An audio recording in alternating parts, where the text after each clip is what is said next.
Hey, how's it going everybody? It's Tanner here and welcome to a new Ninjago video here on the channel. In today's video, we are going to be talking about the final episode of Season 14 entitled The Tooth of Wajira. Wojira? In the episode they say Wojira, but I've always heard it as Wojira. For the sake of this video, we're just going to call it Wojira, just for safety reasons and just for simplicity's sake. But yeah, this is the final episode of Season 14. We only have 4 episodes this time, and this is the big season finale. Is it good? Is it bad? I will let you guys know my opinions on this episode as we go through. But first, I got to give a couple of quick disclaimers. This episode review will contain spoilers, so if you haven't seen the episode just yet, and if you haven't seen the entirety of Season 14, not sure why you're here, but feel free to go ahead and check out those other reviews or check out the episodes themselves if you want to get caught up. This review will contain spoilers like I just said. Also, for another quick disclaimer, this review will contain my own opinions, and obviously you don't have to agree with my opinions. If you like the episode or don't like the episode, let me know at the end of the video down below in the comments. Otherwise, I'm just going to be telling you guys my own thoughts, my own opinions on this episode as we jump forward. I'm also going to give a brief plot synopsis, and then we'll get into discussing the good and the bad, and then finally at the end of the video, I will be giving the episode a score out of 10. So stay tuned for that. In the meantime, let's go ahead and discuss a brief plot synopsis. So this is what I have written down in terms of a plot, if you will. Jay is sacrificed to Wojira, but the ninjas suspect that someone else is behind this. The keepers aren't as bad as they appear to be, and they must work together with the ninja to figure out what's really going on this island. So I think that's a very obvious and very accurate plot synopsis to this episode. Again, this episode is short like all the episodes in this season, so there's really not a whole lot going on in terms of plot. It's very straightforward. So in terms of the good and the bad, let's get into it. The first thing that I have to talk about in terms of good stuff is the keepers and the ninja just teaming up together. I really liked that quite a bit. It was fun seeing them realize at the same time that something really isn't as it seems here. There definitely seems to be something up with the Wojira spirit kind of, showing up every week to, accept sacrifices. Something seems weird about that. It also doesn't really help that when the ninja fight off Wojira in the beginning of this episode, they do stumble across a piece of wood that fell off of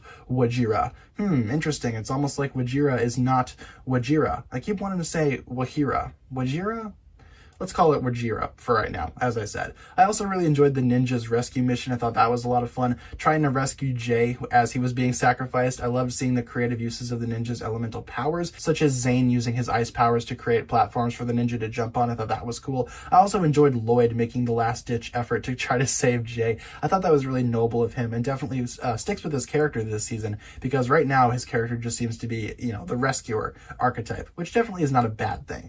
Overall, I really enjoyed the ninja and the keepers teaming up, though. I gotta say, Chief Mamatis is such a nice guy. It makes me feel bad that I ever said that he was a villain, because yeah, he technically is the antagonist, but he's such a misunderstood guy. He's so nice, again, very misunderstood, and the keepers themselves are also kind of misunderstood. And that's what I want to talk about as well, with the ninja and the keepers coming to that realization that maybe the other side isn't so bad and they need to team up. I thought that was a really cool way of handling that, and again, I really enjoyed what they did with Chief Mamatis here. He's such a good, genuine person. It makes me feel bad that I ever doubted him. I also want to talk about a couple of the other fights that we see. First of all, the ninja versus bad guys.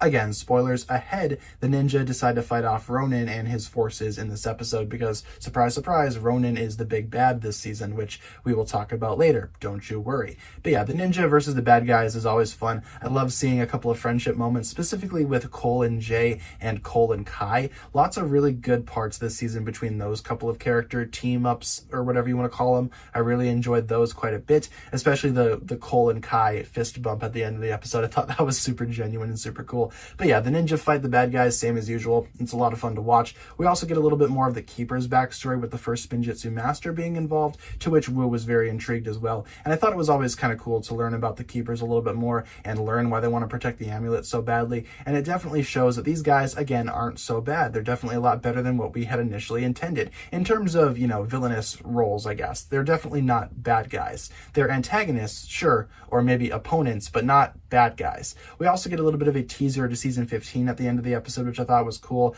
The camera ventures underwater and we see the spirit of Wojira, at least I think that's Wojira. We see a sleeping serpent at the bottom of the ocean. That'll totally play into the next season. And again, I always need to mention and compliment the animation and the visuals. Super great as usual. No complaints in terms of animation this episode. I thought it was just as beautiful as the other couple of episodes of this season. In terms of bad stuff, yeah, this is where things get a little bit interesting. First of all, let's talk about Ronin. So Ronin is revealed to be the big bad guy in this episode, kind of playing the keepers, if you will, pretending to be the spirit of Wojira by creating a giant kind of dragon boat serpent thing in order to, you know, get the keepers to sacrifice their jewels or their valuables, whatever, and then Ronin will just steal them and sell them off on the black market. You know how it goes. You know how Ronin is. But I thought that Ronin was really kind of out of character this episode. Something definitely seemed off with him. I'm not sure if it's his voice, which, you know, it sounds a little bit different. I'm not sure if it's a different voice actor or not than what we're used to for Ronin, but either way, I thought he was kind of a little bit more out of character. Again, Ronin is very much a thief and kind of like an anti-hero, but in this episode, he's just a straight up bad guy. I very much kind of think that Ronin was just added in last minute. He felt like a last minute addition, certainly. It really didn't feel like he was, you know, meant to be there. It felt like he was just tacked on at the last second in order to, you know, say, oh, the keepers aren't that bad after all, even though that role could have went to another character that we had seen in the season before, such as Clutch Powers. Clutch Powers is another character that I want to talk about this episode because I thought his role wasn't all that great either, and that just goes for the season in general. Again, with Clutch Powers and Ronin, I feel like they could have definitely made Clutch Powers the Ronin archetype here. Why not just give Clutch Powers that role of Ronin? That way you don't have to establish another character. You could easily just spin it back and say that Clutch Powers was just trying to use this fake Wojira boat thing to steal the amulet from the keepers in order to get them to sacrifice it. But no, you got to bring in Ronin for some reason. I just thought that was a really weird choice, and it definitely didn't fit with what the season was trying to do. I feel like introducing Ronin at the last minute was definitely not the right move from this season. I feel like if they would have done that same thing, but with Clutch Powers, a character that was already established to be in the season since the beginning, it would have been a lot better of a payoff, and it would have actually felt earned. The Ronin introduction at the end of this episode does not feel earned, and that's honestly my biggest issue with this episode, is that Ronin is just introduced kind of at the last second, and it's like, oh, I guess that happened. All right, fair enough. Clutch Powers does also have a little bit of bad guy stuff, I guess, going on towards the end of this episode, in which he does try to steal the amulet from the keepers at the last second, but that really doesn't go anywhere, so can't really compliment that too much. I thought that was kind of tacked on as well. If they would have just made them the same character, this problem could have been avoided. Also, a lot of people are saying that this is kind of a bad ending for season 14, but I'm not sure what else they would have done. Again, I feel like making Clutch Powers the Ronin type character and removing Ronin altogether would have greatly improved this episode, but the ending itself, people are saying that the ending itself isn't all that great, with the keepers and the ninja finally teaming up and making peace.